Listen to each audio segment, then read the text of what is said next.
Hello, my name is Kim Daniels. I am here to introduce John Holm and Lauren Phipps to discuss reimagining a world driven by a circular economy.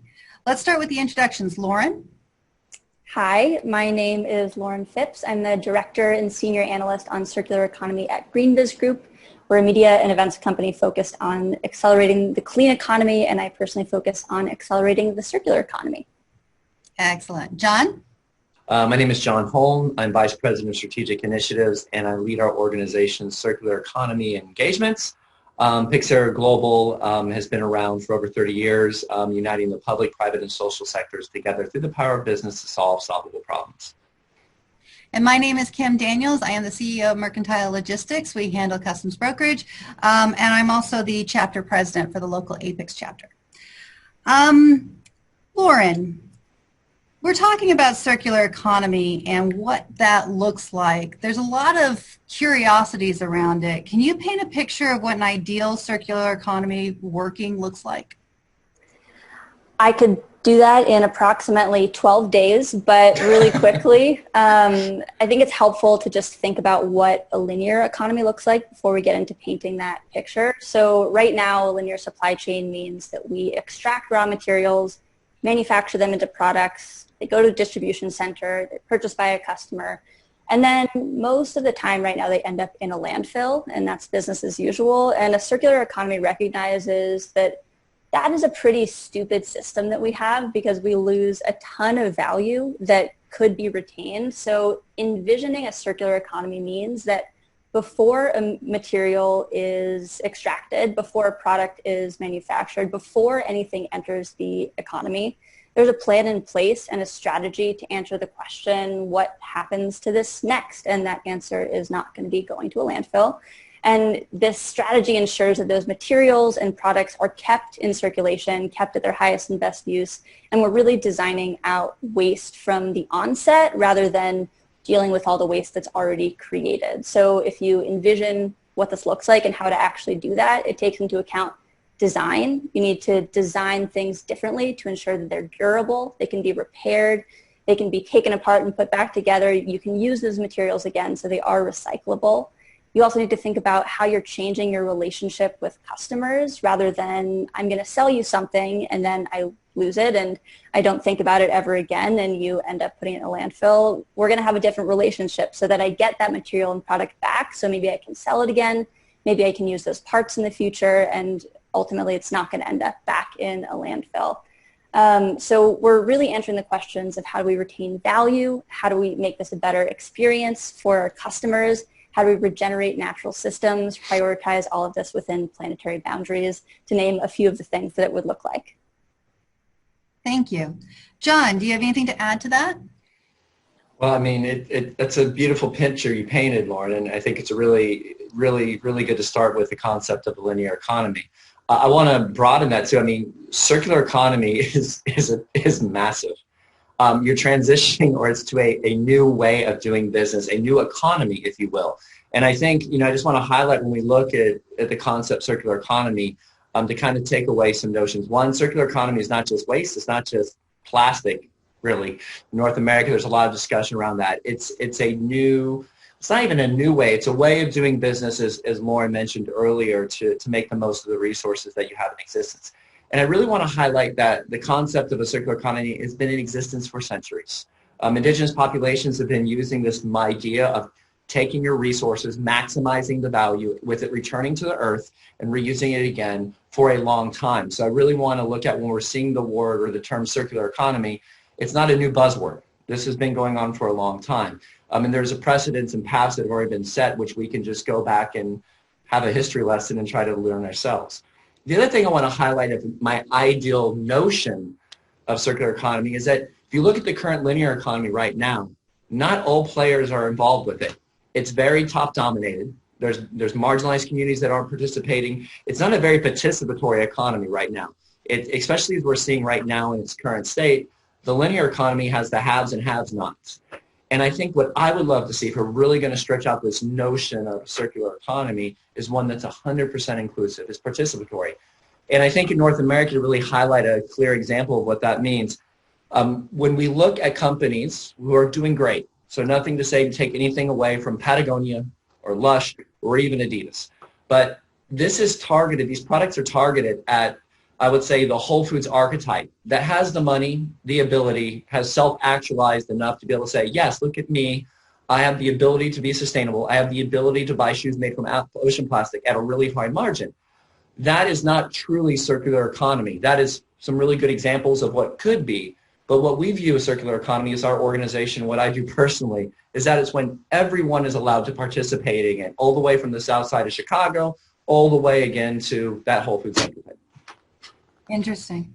One of circular economy's core tenets is large-scale waste reduction, as you pointed out. What can be done to design out the waste in that circular objective? John, would you like to cover that first? Yeah, I'll continue, I think, on the narrative here just for a second. I want to go back to this idea of, Lauren highlighted so well, of creating products, not creating services, but creating products. So how much can you produce and how much can you sell at the lowest price possible? I mean, that's a linear economy's value proposition. I think what would be really interesting is to take a look back at it and frame it in the context of a cartel. Now, not an oil cartel, not a drug cartel, but work with me, a light bulb cartel. And they go back to 1924 in a meeting in Switzerland. And by the way, I have to give credit to James George from the Ellen MacArthur Foundation for this narrative. It's not mine. I feel guilty even saying it, but it's a really good example that illustrates what I'm trying to say here. Three of the largest light bulb manufacturers got into a room in 1924. So Philips, GE, Osram. And they had a problem. The problem is that their light bulbs were lasting too long and that they weren't selling enough. And that posed a problem into their market, to their economy. And so they proposed a solution. They said that none of their light bulbs could produce over 1,000 hours of light. And if they produced over 1,000 hours of light, then that was a problem. And so they agreed at that night and that evening that moving forward, they would only produce light bulbs that lasted a maximum 1,000 hours a night or a shift. And then that would be the end of it, and that would increase sales. So back in 1924, this idea of planned obsolescence, of creating a product and having it purposefully go out of wear out so something new can be made was started. And by the way, this was hailed, I mean, imagine the 20s, you're talking about the Industrial Revolution, you're getting into Model Ts and cars. This was the model for where we are right now, especially in the U.S. market economy, which is just consume, consume, consume, consume. Now, it's not a bad story because when you look at the present day, you see how things come full circle, pun intended, is you take a look at Philips now, and they're operating in the Netherlands, and we'll talk about operating environments in the next segment, but they were approached by Schiphol Airport to say, Schiphol said, listen, Schiphol Airport came to Philips and said, you know what, we don't want to talk about how many more light bulbs we need to design. And we don't need to talk about how many fittings we need to put in. What we want is a service plan from you. And so Philips, instead of just saying, well, no, we don't do that, we only produce light bulbs, they came up with a service plan. And what that service plan did is inform or change the incentive to be incentivized making a product that lasted longer. And that they were paid on how much light existed, not how many bulbs they sold. And that right there, to me, is kind of one of the key elements of how you can really look at designing out waste. You're at least maximizing the long-term value of that light bulb. Well, that makes absolute sense because if you think about it, in fulfilling that service contract, it's in their best interest to make a longer lasting light bulb. Correct. The market incentivizes that model for a return, not just selling something quickly. Right, right. And it can really, as you just said, Kim, inform the design process and really change the architecture, literally and theoretically, of how a company is thinking about their products. It also changes the relationship between Schiphol Airport and their lighting provider. Typically, maybe they would just buy some light bulbs and that would be the end of the relationship. But in this context, they have a sustained long-term relationship where they get to go deeper, they get to continue that connection and hopefully sell a couple more light bulbs or at least a little bit more light in the process and ensuring that you have a deeper relationship with your customer. Well, that's awesome. My husband and I got in a discussion this morning because he's getting his 1995 Jeep Wrangler fixed again. He needs a new transmission. But to get a new transmission, he has to find another 1995 Jeep Wrangler to get that right fit for his motor. So it's not just you can go to the store and buy a transmission. It doesn't work that way. And I thought what a cool company would be is if they could get those specs of that transmission and build a new one with the specs of 1995. And so would that kind of fit into that circular economic idea of making that car last longer by having a company design a transmission that's necessary to keep that car going? I mean, I would want to jump in here and say, to a degree, but there's another way of looking at it circularly too, right? A car sits unused 98% of the shelf life of a car. 90% of the time it's not being driven. It's just sitting there. So when you see car sharing programs pop up, this is a way now where automobiles have a path forward. Toyota just bought a huge stake in Uber, well, about 2 years ago. You're trying to see this mobility automation where mobility now is not just ownership of what a car is, but now it's into a service offering of using car to go to point A to point B. So that's another way to look at automobiles too. That being said, I would always caution putting all product as a service, all access over ownership in the category of better and circular, because you also need to layer on top the climate impacts and the carbon impacts, because you'll see that when people use Uber, they drive more. And you actually have a higher impact than you might than if they were driving around themselves, because it's so easy. You just hop in the car. So there is that extra layer of thoughtfulness you need to bring, but that's a great example to just think about the concept of how the future would look different. And I won't get into the can of worms on right to repair and open source design schematics for older cars, but that's another piece of it as well, that we're always going to have to extend the life of products. And there is a big movement to make that open source, and it's a highly contentious political debate because people on sort of the climate side of things say this is very stupid. We should be able to repair our own things. And the auto industry is actually a place where, by and large, you've got standardization. Unless you're talking about a Tesla, you can pretty much figure out how to repair things. And the auto industry or manufacturers assume that they've got 25% or so of repairs, and the rest go to independent repair shops. Right. Whereas if you're talking about a computer, cell phone, something else, that is really not okay. That is actively made illegal. That is actively used to end warranties. And it's a real problem if we're thinking long-term, large-scale about extending product lives. And so a way to do that would be for companies to offer that themselves. But it's going to be an ongoing discussion around repair and reparability in general. Right. Like the old Maytag commercials, right? Maybe before my time. I'm with you, Kim. Yes, Maytag, absolutely. I'll explain that to you later. So right now, are we seeing efforts to make circularity a reality in America? Yes, we are seeing a lot of efforts. Maybe I'll start, and John, you can chime in with that. Sure. Across sectors, we're seeing this, and a fundamental difference that we're seeing is that it's being driven by the business community. But in the tech sector, you're seeing companies like Cisco committing to 100% returns, to doing refurbishment, doing modular design, companies like Apple setting audacious goals of making all their products without mining any new materials. And they have these comprehensive circular economy strategies. Within the apparel industry, we're seeing resale markets skyrocketing, especially in the midst of COVID. And while the retail industry is shrinking, it projected to shrink, I think, by 23% this year. I read that the online resale segment is going to grow by 27% this year.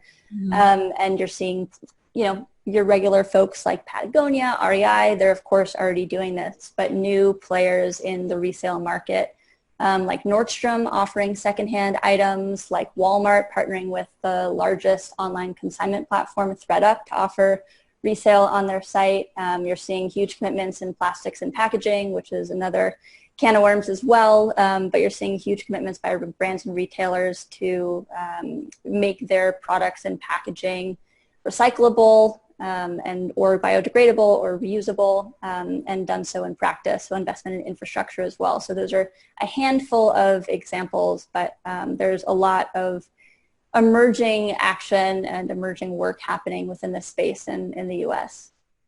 John, what are you seeing?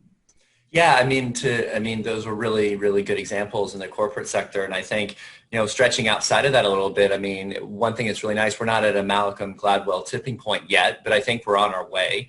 You're even seeing now universities like University of Michigan, Bard, Northwestern, Arizona State University, all in investing in curriculum around circular economy in the United States. So not just Europe, this is the US doing it. You're also seeing a really interesting groups of entrepreneurs coming up, startups in the circular economy space, not just around, again, packaging. You're seeing startups like Reaply based in Chicago, which is a circular economy startup, for example, redistributing goods through the city of Chicago, even for the city itself, like PPE. You're seeing the beginning of some mayors, like former Mayor Zan Jones in Boulder, putting incentives in place to be circular, not just waste-driven, but also incentives. And there's some other projects coming up and coming that are looking to redesign cities in a circular context. So there is definitely movement in the space, not just in corporate space, but you're also seeing some appetite now in the academic, potentially crossing our fingers in the legislative, federal legislation space too. And that's a whole different discussion at another time. So you said redesign cities. How would one do that? Boy, well, I think when you look at a city, and I think really that, let me frame it in a different way. Circular economy is local. It all depends on the local enabling environment of what the circular economy can look like. And what I mean is this. You can take a community, let's say, in Takoradi, Ghana, and compare and contrast that with Chicago, Illinois, and compare and contrast that with Amsterdam in the Netherlands. All three of those are unique. They're unique cultures, they're unique customs, unique legislation, unique rule of law, unique education platform, all completely unique. I think one of the biggest problems that we have, but now before I get into the cities to bring up, is that we cannot copy and paste circular economy. You can take ideas of it and look at it to inform, but there's not a catch-all.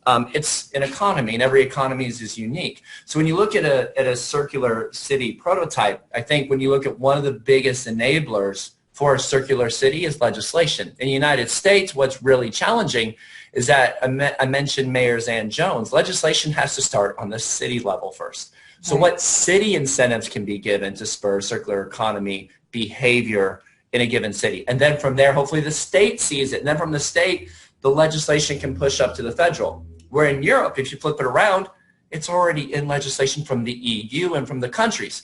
So you have an enabling environment. That's why Europe is always seen as being, well, more forward-thinking. Yes, a city like Amsterdam can be more forward-thinking. One, because the people, the culture, they're more used to reduce and reuse context. They're not just consumers at all. I'm being general here.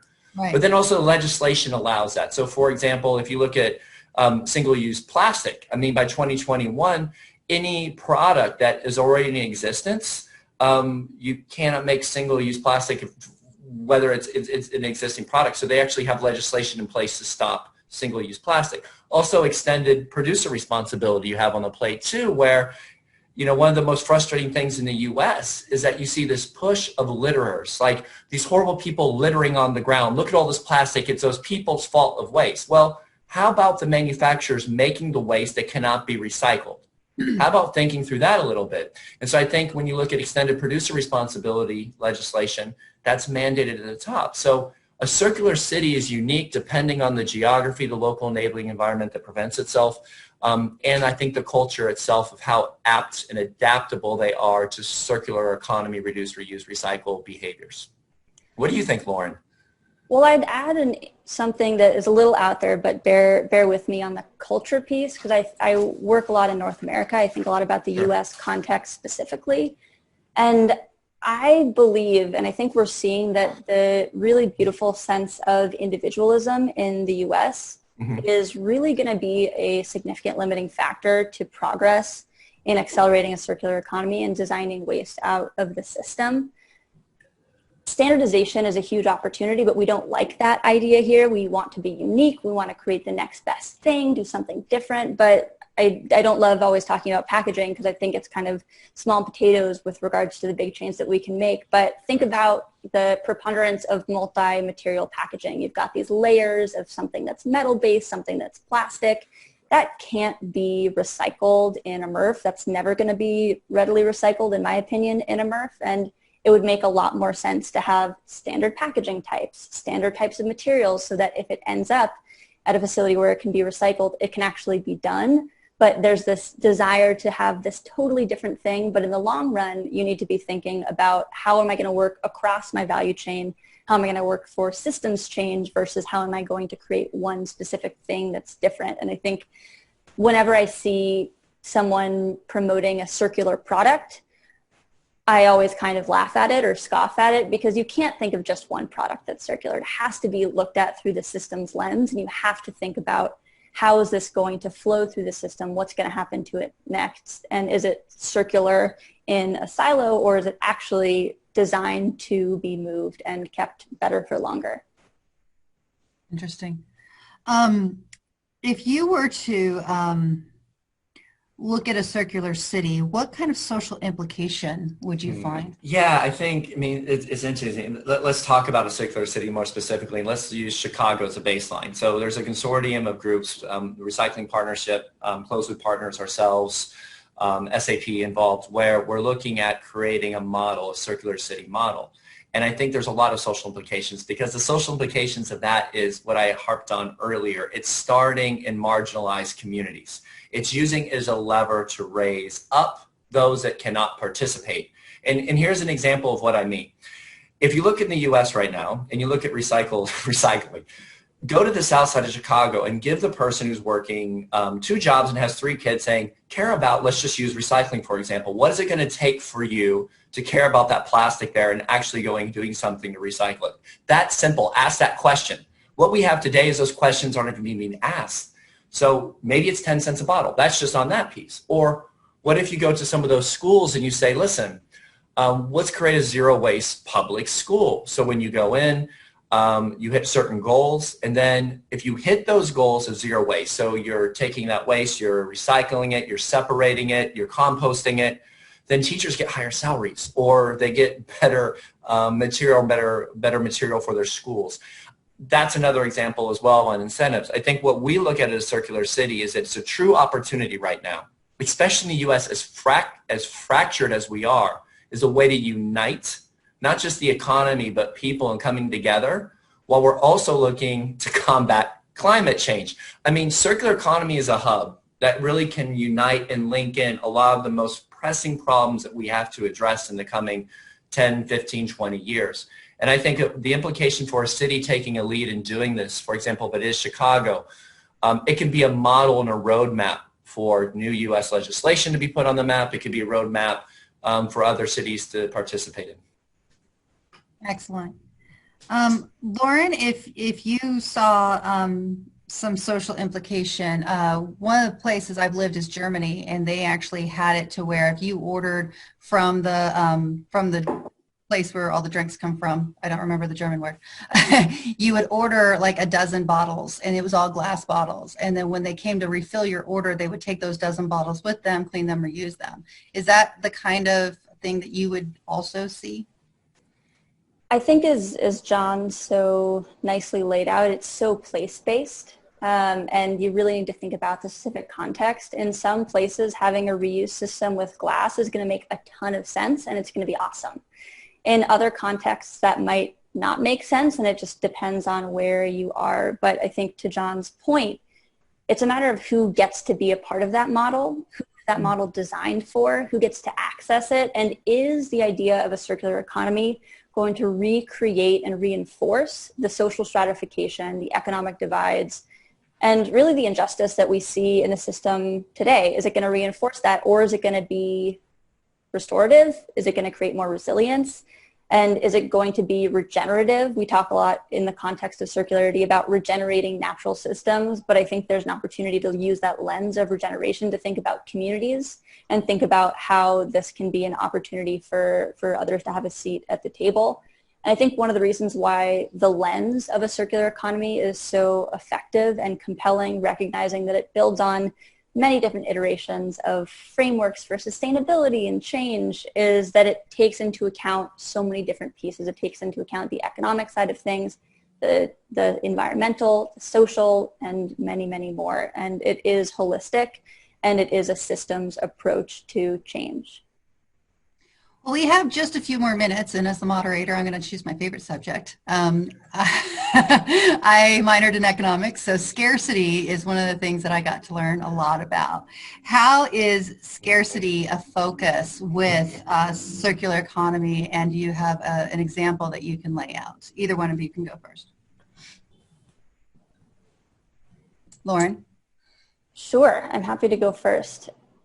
I think that scarcity is both a wonderful thing to think about and a horrible thing to think about in the context of a circular economy.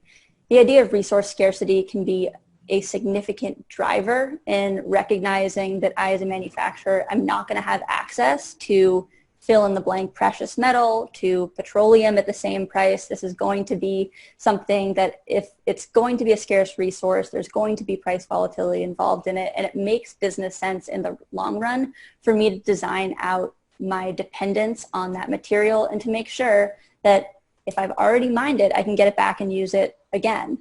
Now, the part that I don't like about scarcity on this side is I think if we frame any sort of change, particularly the idea of a circular economy, around the idea of I need to limit myself, it's going to be harder for me, it's going to be worse, then it's a missed opportunity. Because the idea of particularly new businesses within a circular economy is the idea of making it way better, not only from an economic perspective, not only from a materials environmental perspective, but also from a consumer perspective of it's going to be easier and way better for me to not have to think about replacing my light bulbs, to not have to think about dealing with this thing and feel incredibly guilty about throwing my old t-shirt in the garbage when I know it's going to end up somewhere better. It's going to be turned back into a new t-shirt or whatever the thing might be. So I think there's an idea of abundance that can be created, that can be incredibly encouraging if you think about the future that we would build through a circular lens. Interesting. John? Yeah, I mean, it's a really good point, Lauren. I think it's almost like the scarcity paradox. I think that when you look at materials, we're saying that we need to create a market demand, let's say, for plastic, right? That we need to have recycled plastic, recycled content. But the production of new resin to meet the growing population that we're having makes it very hard for recycled content or recycled plastic to have a price point that makes sense for it to recycle it. So what I think that we try to navigate as an organization, and I try to navigate as a person every day, is that paradox of whether, let's look at fast fashion. We know that we are producing way too many clothes. The consumption behavior of people you don't need to buy so many clothes, consume so much plastic, etc. But it's a trade-off of consumption of what people desire versus the reality of said resource and the scarcity of it to be recycled and to be used. And I think that question is actually probably one of the trickiest questions that we need to answer in the next 10 to 15 years. Is we really have to figure that out. And the last thing I will say to that is that I want to go back to the beginning, that a circular economy is a transition to a new economy. And the transition to it means a new way of interacting with products, with capital, with life. And how we're going to figure this out, I don't know yet. But at least I think we're having these conversations, and I think it's a good start. Absolutely. Well, I live in Las Vegas, and scarcity of water is always a top priority for everyone here. Sure. Whether we are building houses or new businesses or innovation parks or whatever, we're constantly concerned about the scarcity of water and what that's going to look like as our entire city grows and continues to grow. So in the concept of water, which is not a man-made resource, how do we learn from that we can kind of fix that issue, or can we use water as a trial point? I think in general with anything related to climate change, the idea of scarcity once we feel it, it's a little bit too late. And so I think using water is a great example. And there's amazing innovation in water scarce areas that are trying to make it not so painful and make sure that people have water to survive. But using that as a learning point, and this is a huge topic of conversation around how to get people to understand the very quickly coming and present impacts of climate change. It's about knowing that this impact is going to be felt harder and more significantly, and using that to drive change. And there's incredible innovation within the world of water to recycle, to use more, better for longer, not to use more, to use less, and to keep it flowing within natural systems to make sure that ecosystems are thriving as well as the humans within them. So I think it's a good example, and there's great innovation happening in that space. Excellent. John, any last thoughts? I mean, the only thing I think on that last piece on water specifically is there's a big blur of the role of the private sector having to take care of the public good.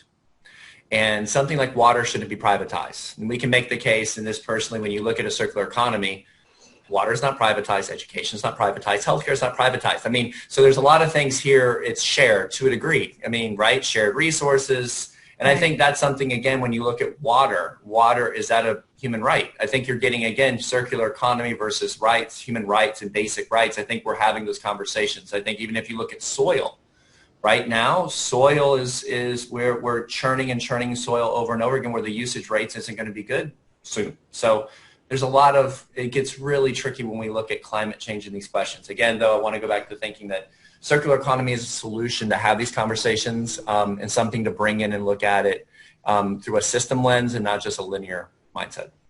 I love it. Thank you guys so much for your time today. This has been very informative. I've got all kinds of notes as usual. Thank you very much. And we will turn it back over. Okay. Thanks, Kim. Thank you. Thank you.